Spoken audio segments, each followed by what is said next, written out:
Hmm. All right. Hello, Success. everyone. I'm here with Ron Jensen at his home in Galesburg, Illinois, and today is Friday, January 30th, 2026. I almost said 2016, 2026. And this is part of an oral history project through the Warren County Historical Society and some other organizations. So Ron is going to tell us about his early life and actually, going into his career. He'll tell us a little bit about his parents and grandparents. So, Ron, so glad you're with us. Well, thanks a lot. I'm glad to do this. It's a great program for the museum to do, so I'm Definitely. happy to take part. Um, I guess start. I was born in Monmouth in 1952, the old hospital, so Oh, long time ago, mhm. and grew up on a farm north of Gerlaw. Okay. It was in the Henderson Creek bottom.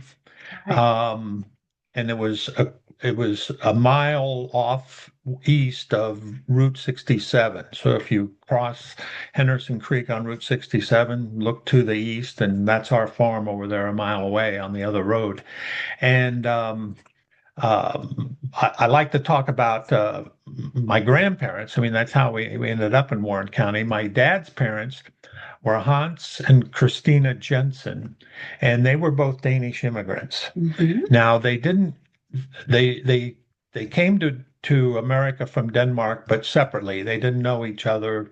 Grandma was a pretty young girl, and she came. The story I'd like to tell about her, and I've told her many times, is her father, my great grandfather, was Jensen, and when he got to America, he was known as John. But in the summer of 1911, they decided that they would move to America. And his family had already moved. He was the last one. So my grandmother had no relatives, aunts and uncles over there. So they'd all moved to America. So she had a two brothers, Paul and Tommy, and a sister, Ingeborg. So my uncle, my great grandfather, Jens Jensen, uh, went to town and bought tickets. You don't travel the North Atlantic in the winter, so Right. he said, "We'll go next spring." And he came home with tickets on the Titanic, and and so they spent that winter of 1911, 1912 getting ready to go, giving away all the things they weren't going to take, and saying their goodbyes. And when spring came, they were ready to go, and they still had a month until the Titanic was leaving.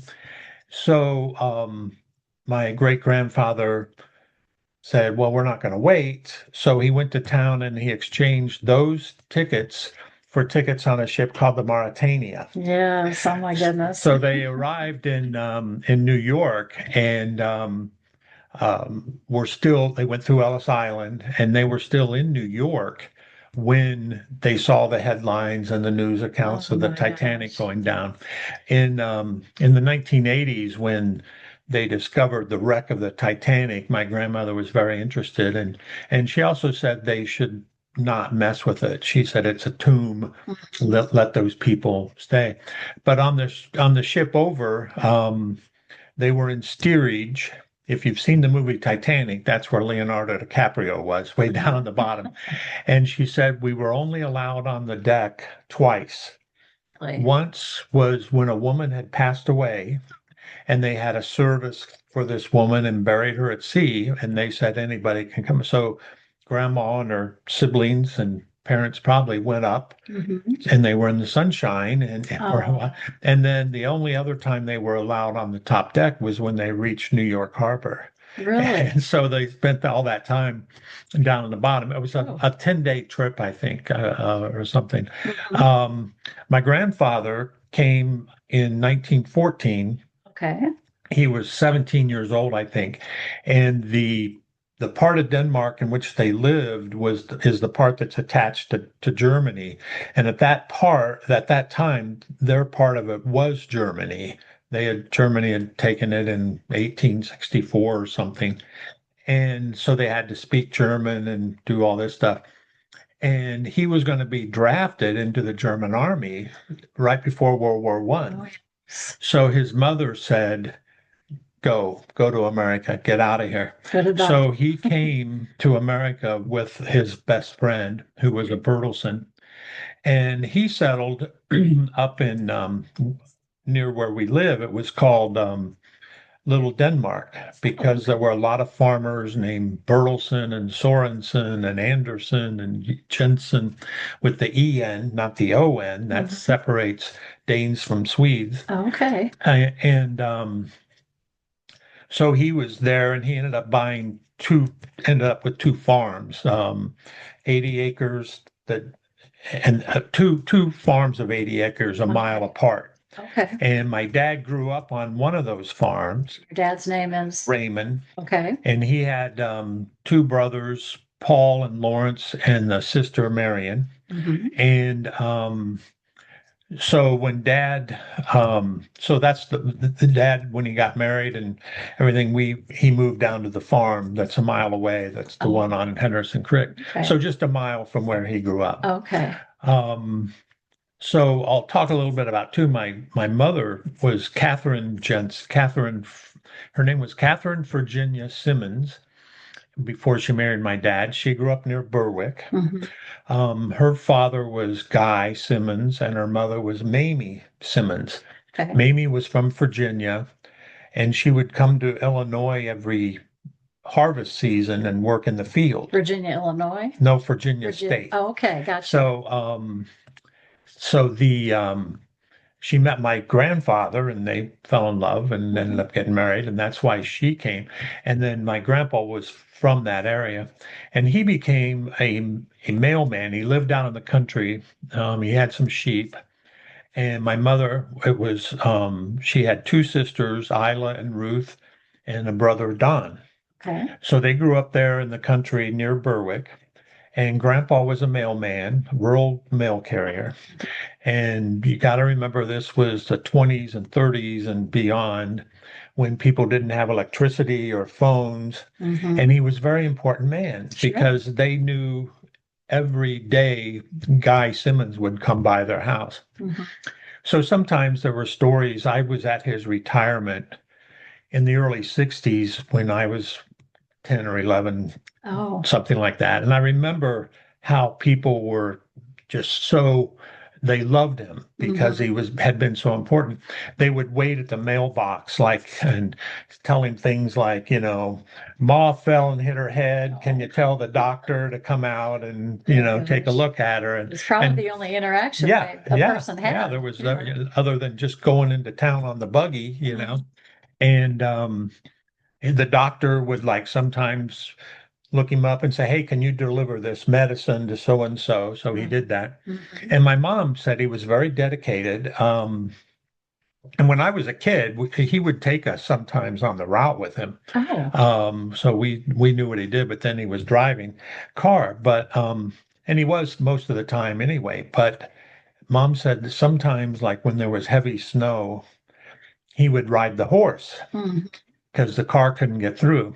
And she remembered one time when the horse came home without him early. And what happened was the horse got tired going through these snowdrifts. So Grandpa Guy sent the horse home, and he continued delivering mail on foot, trudging through So the horse knew the way home, apparently. The horse knew the way home, and Grandpa wasn't going to not deliver the mail. So that's the dedication he had. So I'm a big post office fan because of that, and I give him a break. But Mom and Dad was in the army. And he went in the army right before World War II. He knew the war was on the horizon, and his address appeared in the Monmouth newspaper. People in the service, local boys in the service.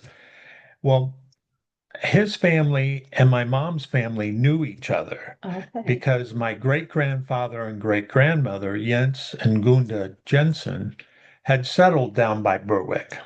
So they were friends. They'd play cards and get together and socialize together. So his dad's address showed up. So her mother said, well, that's Jensen Gunda's grandson. You ought to send him a letter. Mhm. So she sent him a letter, and that's how they met. And then when Mhm. he came home from the war, they got together Oh, and they wow. married in 1949, Okay. January 24th, and moved to that farm where I grew up. Hmm. And it was a small house. We ended up with I have an older brother and a younger sister. My brother Greg is a couple years older. My Okay. sister Susan is 5 or 6 years younger. I can't think right offhand, but it was a small house, Mhm. and my brother and I shared a bed. And then when my sister was born, her crib was in our bedroom, and she she was growing up, but getting older, but there was no room for a bed. So she stayed in that baby bed and she was getting ready to go to first grade. And my mother said, I don't want her having to tell classmates I still sleep in a baby bed. Right. So they bought a bed and it had to go in our room because there was no, so we had my brother and I were in a double bed, and then my sister had a twin bed, Mm. and there was no room. You had to walk kind of Right. sideways between the beds and everything, because it was a small house. And we also didn't have a furnace. We had two oil burning stoves, one in the living room and one in the kitchen. And so our bedroom during the winter was just terribly cold. Mhm. And we slept under a lot of blankets, and I Yeah. still like to sleep under a lot of blankets in a cold room. And I think I always say it goes back to that, my Uh-huh. childhood. And there was during the winter time, I remember my brother and I, when we were in school, and wake up in the winter and your bedroom is freezing cold. And mom would go in the kitchen and turn on the oven. And she'd get our clothes that we were going to wear to school and take them in the kitchen. And when the oven got heated up, she'd tell us, all right, come out and get dressed. And we'd run to the kitchen. We slept in our underwear. We'd run to the kitchen, and she'd open the oven door. And so we would dress in front of the oven with the heat from the oven to keep us warm. And then years later, we did get a furnace, which was Mhm. like a miracle. And the other thing was, I've talked about this over the years, and people know, but we didn't have a indoor bathroom Right. until I must have been 5 or 6. Oh, And the okay. reason so it would have been like 58, 59, probably, Uh-huh. when we got a bathroom indoors. We had um, a honey pot, Mhm. and then we had an outhouse outside. Right.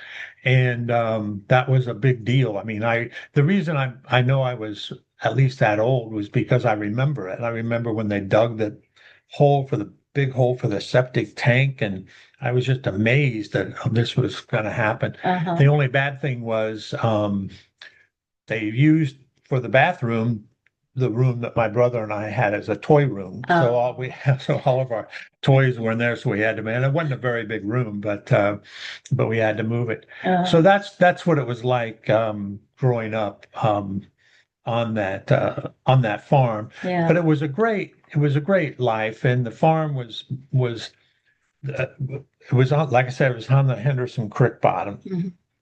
and the creek would flood often.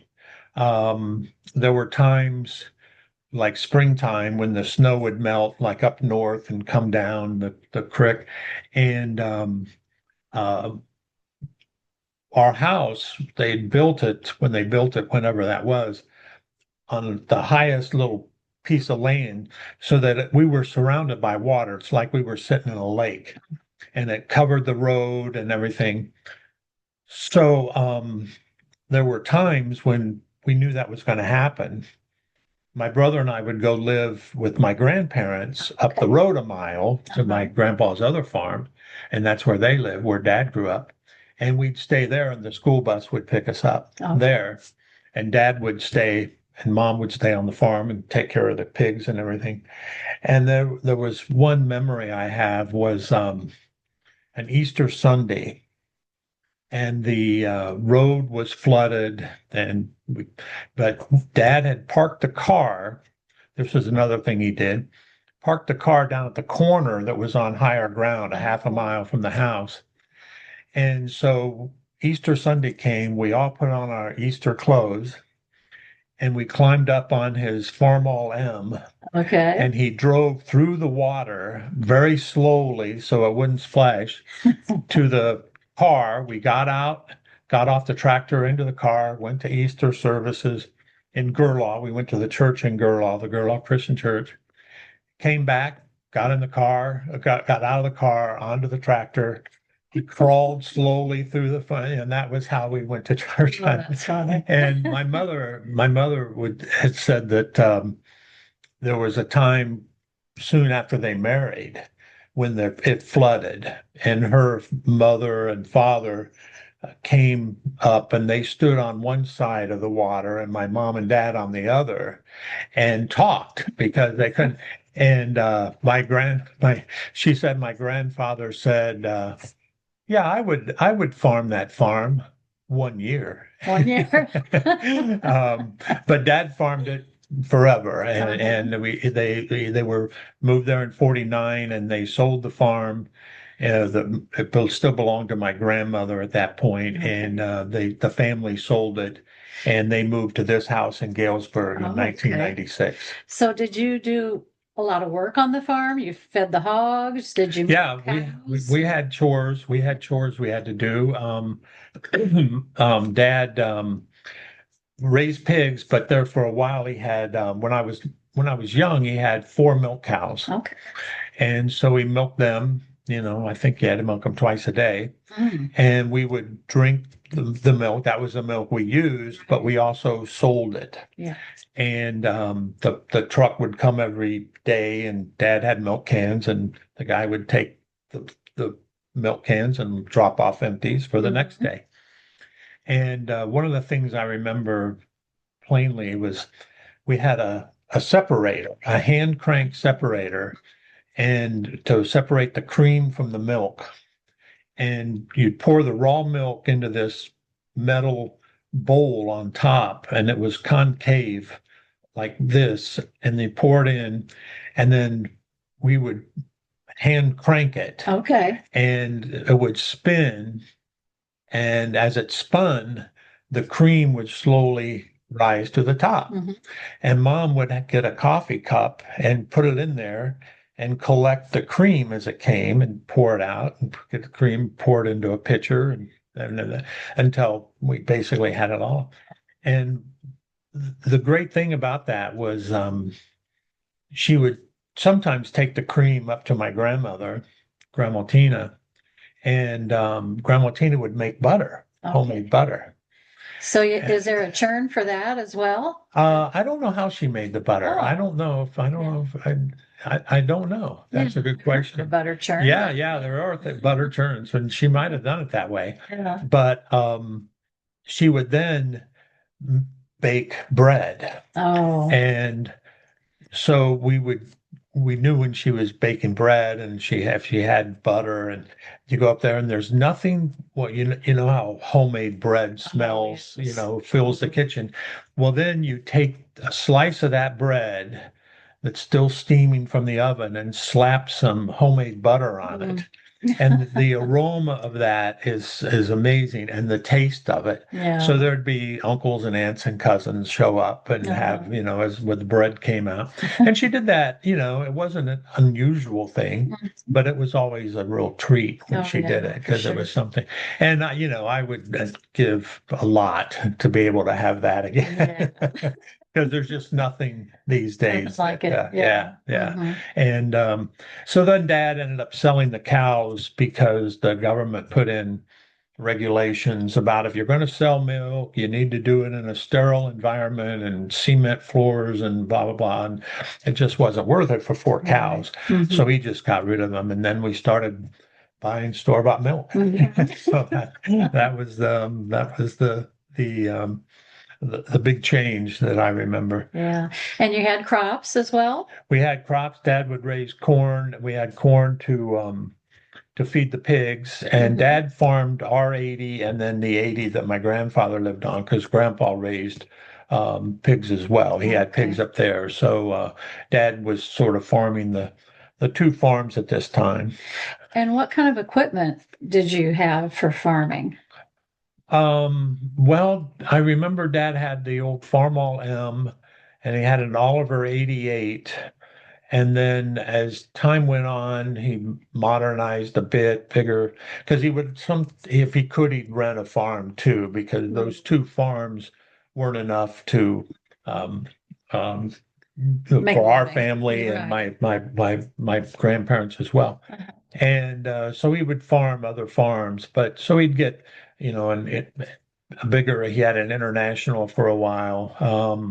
But the equipment back then, I remember his corn picker it wasn't a combine like you have now. It was just like guys, everybody had them. You just attach it to your tractor, Okay. two rows, you go two rows Oh, instead of the, whatever they are whatever now. they I are mean, I'm now. I'm amazed now still when I drive around and see how big the equipment is, Right. but they're the same amount of land and fewer people to farm it, so they need bigger equipment. Uh-huh. But it was your basic equipment from that time, Hmm. and it was a wonderful place to grow up.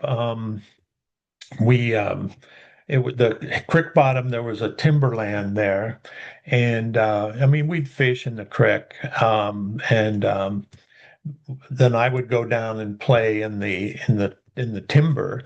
And I've always told people that I went down there and I killed more Nazis than John Wayne because I always had a toy gun. If I didn't have a toy gun, I had a stick or something that was my gun, and Nice. I kill bad guys Oh, and yeah. save the world.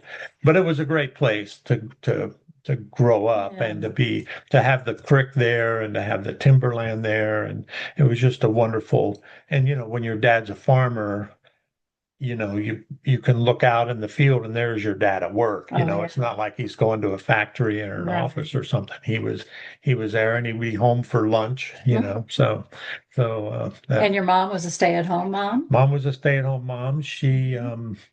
it was tough living back then. I mean, Mhm. diapers and Oh, everything, yes. not the way it is nowadays.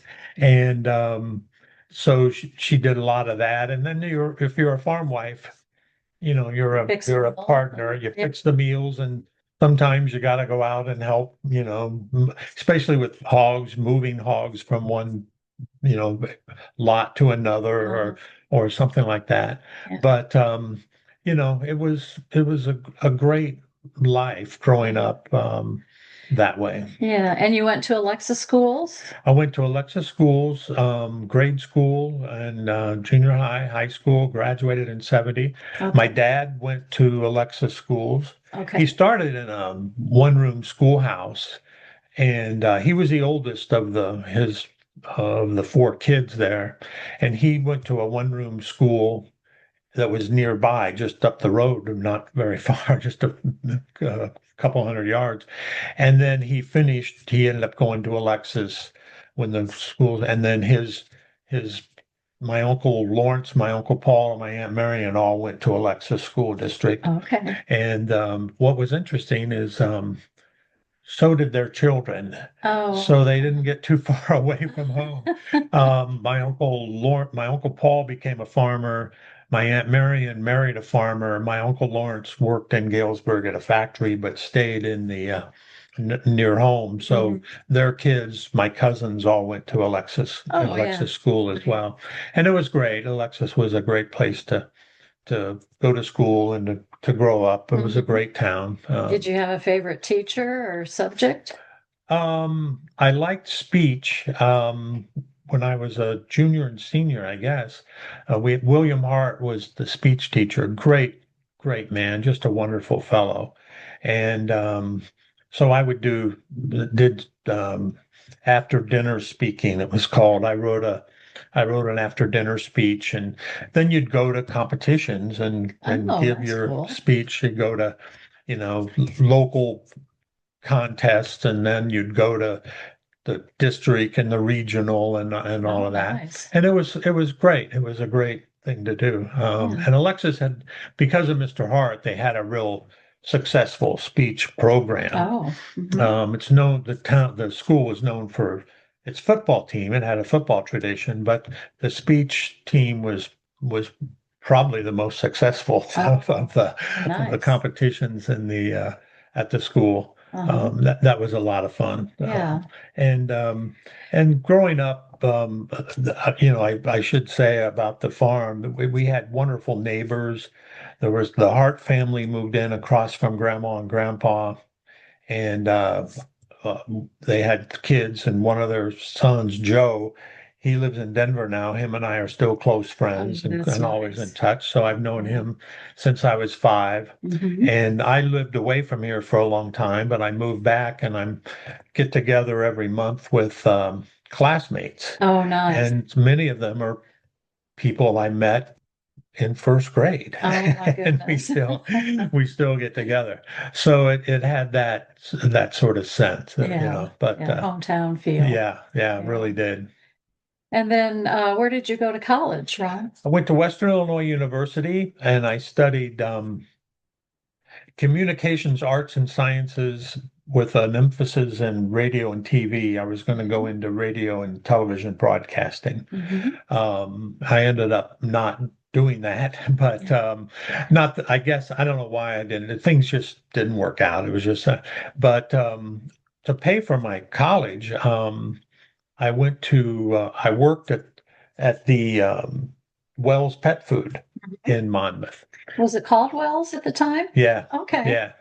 And Ralph Wells was Okay. and you just tell people I work at Wells, or I work at Ralph Wells. Uh-huh. And I always think about that. That was a number one, it paid for my college. It let me, gave me the money to go to college. But there were two men that worked there that I always want to credit: Charlie White and Troy Kick, who some people in Monmouth, Warren County would know those names probably, people of a certain age. And they were foremen at the Okay. factory, plant manager, foreman, some those sort of job titles. And I worked there. My brother worked there. Greg worked there for a while, and he helped get me the job Mhm. first. And so I worked there for a long time, and then I'd been out of college, and I went back to college. So when I came at summer, I'd go there, and they would hire me for a Mhm. summer job.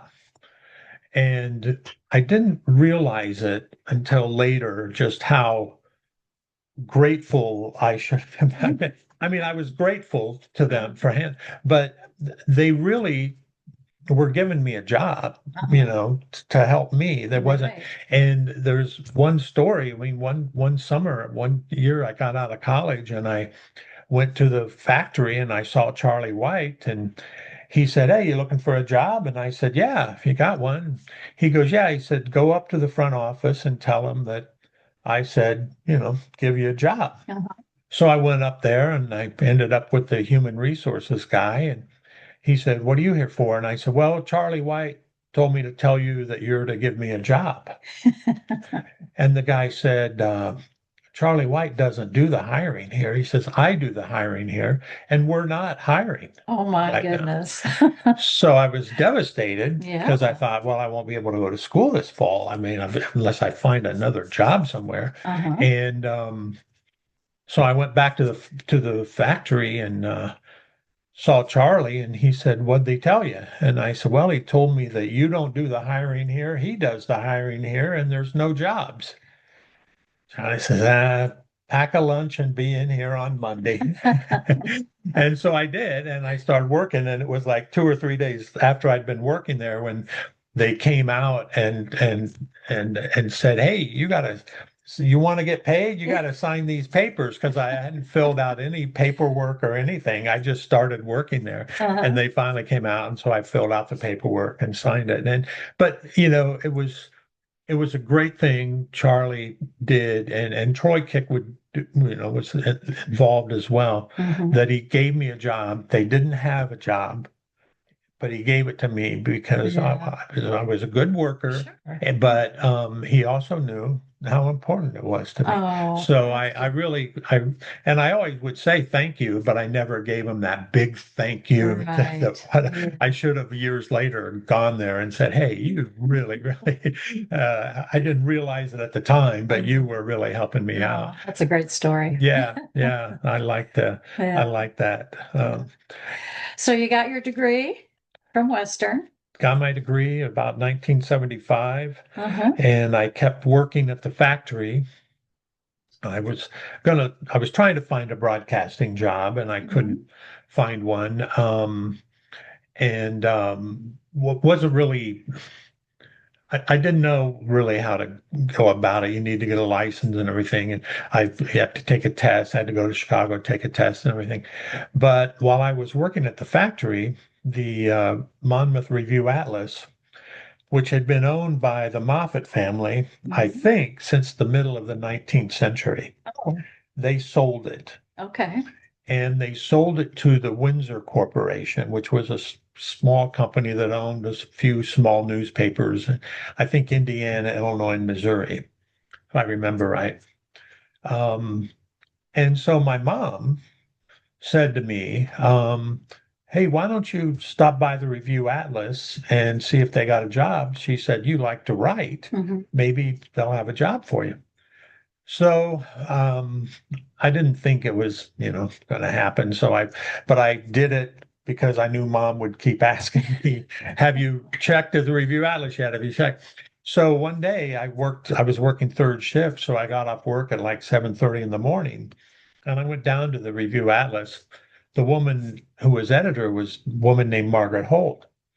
And I told her, and here I am fresh from the dog food factory, and I said, yeah, I'm just looking for a job. I said, I have a degree from Western and stuff. And she said, have you any experience? And I said, no. And she said, well, we can't hire you without any experience. But she said, here's what we'll do. And this is another where somebody did a really, really good thing for me.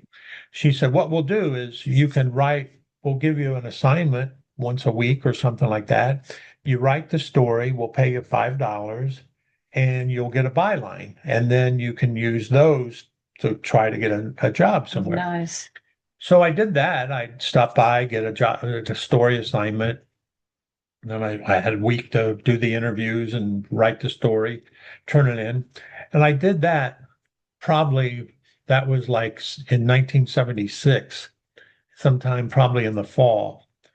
And I think January 77, they said, hey, how would you like to be our sports writer? And because they evidently liked what I was writing. Well, the sports writer at the Monmouth Review Atlas for decades had been a guy named Judd Jones. And many people that might watch this video will know Judd Jones. He was there for years. He was there when I was a little kid, and he was there when I was a college graduate, and then he'd been there before I was born. Uh-huh. And the publisher at the time, Bob Fordyce, who I also owe a lot to and never fully thanked, um, said, "Look, we've got to ease Judd out because he was an older guy. I mean, Mhm. pretty old. I mean, we worked on typewriters back then, and Judd was a great guy, fine, welcomed me. Was a good guy. Everybody in town knew him and liked him. We worked on typewriters, and you'd hear him click, click, click, click, click, click, click, click, click, Oh, and you'd look over and he's falling asleep." no. And so he was just Those at were the, manual typewriters, yeah, weren't manual they? typewriters. And so they said, we're going to ease him out and we need somebody to fund. So that's what I did. And so I started working there as a sports writer. A couple years later, Margaret Holt left. That was February 77. I remember when I started. A couple years later, Margaret Holt, the editor, left, and they had sort of been training me a little bit to take her place. So I took her place and became the editor. And I did that for another year and a half or so. And that was like my journalism school. Okay. Western didn't have a journalism school, but I took a couple classes in like journalism 101, to how to reporting, because it Mhm. was be good for my broadcasting career to do Mhm. this. And so that was my journalism school. And then I worked there, and in 1980, I moved to the Lawrence, Kansas. The Daily Journal World was the Okay. newspaper. And I worked there. I covered higher education in the state of Kansas. And I worked there. And then in January 1984, I started work at the Tulsa Tribune and in Tulsa, Oklahoma, which was a great experience, a wonderful, wonderful time. Worked with the best people I've worked with. I had to become a really good reporter and writer because everybody on the staff was really good, and you didn't want to be, excuse me, left behind. So I ended up staying there for 5 years. Okay. And then in 1988, I got a job with the Stars and Stripes newspaper over in Europe. And the Stars and Stripes newspaper is a newspaper um, owned by the Department of Defense. And it was published in Europe and Japan for the military members who lived overseas, Right. so they could have an English language newspaper just like if they were at home. Mhm. And one of the things I always emphasize about that is it's a First Amendment newspaper. It's not a propaganda machine of the Department of Defense. Okay. We would write stories that were critical of the military, Oh. just like, and I always liken it to like if you have a company newsletter that criticizes the CEO of the company. Ooh. And that's what we did. And it had a tradition. The current version of Stars and Stripes began in 1942 during the World War II. And General Eisenhower had emphasized to his officers, don't mess with Stars and Stripes. That's well, freedom of the press is something we're fighting for. That's So, right. That's so right. that has continued to this day. As we are talking here in January Mhm. 2026, the Pentagon is trying to get rid of that. Oh, the Stars and Stripes. Well, they want to turn it into a Pentagon news Oh. vehicle and get rid of the civilian reporters like me and like I was. And so I've written to my congressman Oh, about for it. sure. But it was a great experience. I mean, that was a life-changing experience. I've liked every job I had in the newspaper business. I loved every new job I had. I thought I had the best job in town each time. But the Stars and Stripes was, I used to say that, I mean, living in Europe was great, but for me, it was working for Stars and Stripes, the newspaper the GIs in World War II read. Hmm. And uh, I enjoyed that. And you cover the military. I ended up, I spent several years in Germany, and then I lived in Belgium and covered NATO for the Okay. newspaper. And then I spent my last 6 years living in England and Okay. covering American troops there. But I ended up in covering troops in combat zones. The first Gulf War, Operation Desert Storm, I was in Saudi Arabia for that. And then I was in the Somalia mess, and then Bosnia and Kosovo. And then I went to Afghanistan when that war started. And then I was twice in Iraq covering Okay. that war, and ended up visiting, setting foot in something around 60 countries. Oh, wow. And so it was just great. I used to say that, living over there, when I'd get home from a European vacation, I was still in Europe, Oh. But that was a great great experience working for the Stars and Stripes.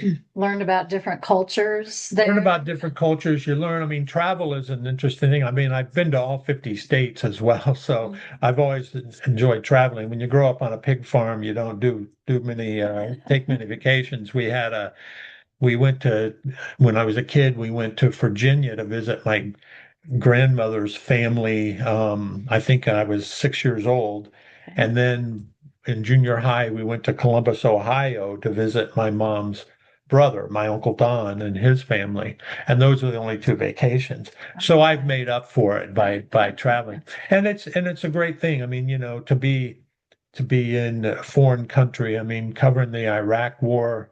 Um, I had a driver translator who's an Iraqi Muslim, and he'd show up at my hotel every day. He was a great guy, and we'd go out and drive around. And it was maybe kind of a stupid thing to do, but I did it. And I mean, we didn't know what you were going to run into, but he was a great guy, and I met other people, and I always was impressed, and it's kind of trite in a way to say it, but you know, people are more alike than different. And we always want to point out, well, they're different from me, that they're different this way or they're different, but they all want to live in peace. They all want a job and take care of their families and be left alone and enjoy their friends and their families. And that's universal. Yeah. And we need to, that's We what need to remember that more, yeah, don't we we? need to remember that. And I think traveling opens your mind. A buddy of mine I worked with in Stars and Stripes, he and I did some traveling together, and we would spend money. We spent some money on some trips, and we were like, I can't believe we're doing this. But he said, well, travel is an investment. For sure. And he said, have you ever gotten home from a trip and said, "Boy, I wish I hadn't have spent that money on that trip"? And I said, "No, you don't. I No, mean, no. whatever money you spent on it, it was worth it." Mhm. And we weren't, staying in great hotels. It was just sometimes you got to spend some money to For sure. get to places. Oh, And so that was a great experience. And I went for 3 years in 1988 because you get a 3 year, they call it a travel agreement. They pay to move you there, and if you stay 3 years, they'll pay to move you home. okay. If you stay half of that, they'll pay for half of your thing. Oh. That the government I'm talking about would pay. Uh-huh. Well, I went for 3 years and stayed 17. I didn't leave until 2005 Oh, when I returned to the United States, Mhm. and then I finished my career working for in Washington, D.C. for National Guard magazine. I was Okay. editor of National Guard magazine, which is not a government job. It's a magazine it's a membership magazine, the National Guard Association of the United States. It's a lobbying group, and it Okay. lobbies on behalf of National Guard members for benefits and better weapons and this sort of thing. Lobbies Congress on behalf of that because military members can't lobby. Oh, So, okay. this organization has been around since 1878, lobbying Congress on behalf of the National Guard. Good. So that's kind of a quick, I guess, rundown of, Wow, of yeah. my life. Very interesting. Very Yeah, interesting life. yeah, Yeah. I've got no real complaints about it. So You told a story the other day about living on a farm. You didn't see the big buildings in Chicago, and you yeah, some buddies. yeah. When I went to college, um, Western Illinois, in the dormitory, there was another farm kid there from up around the Ponset, and uh,